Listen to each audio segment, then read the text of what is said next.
This is another Poets at War General Report. And here's your General, Joshua David Ling. Hey everybody, what's good? It's Joshua David Ling. Me, words saying my whole name again. That's kind of silly. But, it gets exciting when I hear the intro right before I go ahead and start the show. Kind of just gets me hyped, the goofy narrator guy. This is Poets at War. Addressing the elephant in the room. For those listening, you'll have no clue what I'm talking about, but visually, the sides of the beard are gone.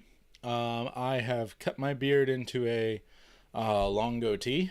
I kept most of the growth, almost all of the growth on my chin, and now have a fabulous mustache, which I'm going to get some wax for, to kind of spread out to the sides. I kind of just have lifted and separated just a little bit on each side, and I'm liking the way it's looking, especially with the hat. So that's just it's a nothing. So I changed up the look a little bit. It's summer. It gets a little hot sometimes, and I was kind of getting itchy on the cheeks, so I went ahead and said, hey, let's try this sort of French inspired, look and see how it goes. I'm digging it right now, to be honest with you, especially with the new glasses.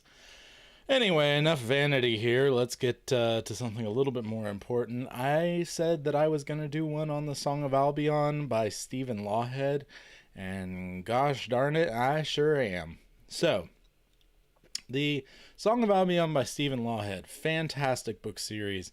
I believe it was written it may have been worked on in the 80s, but it's mainly a 90s fantasy book. It has way more fantasy to it than I think most things in the 90s did. It's a fantasy series. Of course, it's going to have that, but it's actually a portal fantasy written for adults, which isn't a normal kind of thing necessarily. I'm not going to go into a ton of spoilers on this because I know a lot of people who listen to this podcast who haven't read it, but maybe this will get you hyped a little bit and get you to pick them up ASAP. It follows a guy named Lewis, and he is a student at Oxford. He's an American student at Oxford, and he and his British buddy, who's sort of like a silver spoon aristocrat kid, they go on this trip to Scotland to look at some weird thing that's gone on in the hills of Scotland, and someone picked it up in the tabloids. It turns out it's a portal to another world. And in that world is the Celtic Otherworld. It's actually sort of platonically the form of forms in a way. And the plot revolves around our world slowly spiraling down with war and culture on the decline, and how that goes hand in hand with what's happening in the spiritual world, so to speak, the form of forms, however you want to look at it, the other world, and how the fabric of reality is crumbling slowly because of certain things happening parallel in both worlds. It's a very, very fun and interesting story, and it's actually mostly a summary of Celtic mythology. There's so many beautiful homages to Irish mythology and Welsh mythology, and things of that nature, and it's just an absolutely delightful journey. One of the biggest things that it had an impact on me, though, is this idea of kingship.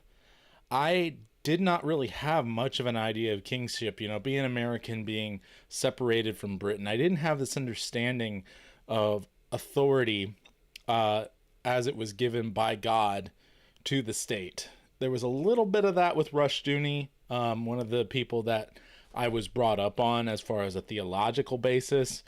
But it wasn't, how do I put it? It wasn't fleshed out very far at all. The Song of Albion trilogy really inspired me to do some digging, and found some really interesting stuff about St. Patrick and the High King of Ireland, and how he used the office of the High King of Ireland itself to kind of convince a lot of the people in Ireland that they needed a savior, and that they needed a hero better than what they were getting in their own High Kings, and that Jesus actually fulfills the role of High King of Ireland. Now, he does this in many other different countries and cultures and everything else. I would argue every single one, personally. But this whole concept of the Air Dry, the High King, is just a fantastic thing that is looked into very much in depth in the book, and how it parallels Jesus and what he has done for the world. And it's really subtle. It also has one of the greatest endings, I would dare say the greatest fictional ending of any series ever, any book ever. The way it ties everything back, the way that it moves in a sort of non-linear timeline situation. For those who have read it, they know what I'm talking about. Just absolutely blows my mind. And if you read it a while ago and haven't read it recently, go back and read it. You can get it in audiobook form and, listen to it when you can. I really do like the people that they got to record. They do voices for the characters.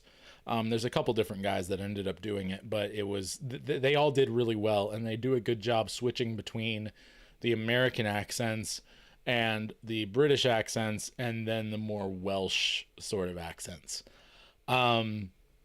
And I really appreciate that personally as a voice accent guy. Well, anyway, this is my huge and entire crazy recommendation to you. There's 4 fantasy series that have changed my life. I always tell people this. Narnia, Lord of the Rings, which of course includes Hobbit, Silmarillion, Legendarium, etc. The Song of Albion trilogy, and the Wingfeather saga. We're going to get to the Wingfeather saga. But a lot of people know about 3 of those, and Song of Albion's not brought up as often. So do yourself a favor and look it up. It's not even one of Stephen Lawhead's most famous series, but in my opinion, it's by far his best.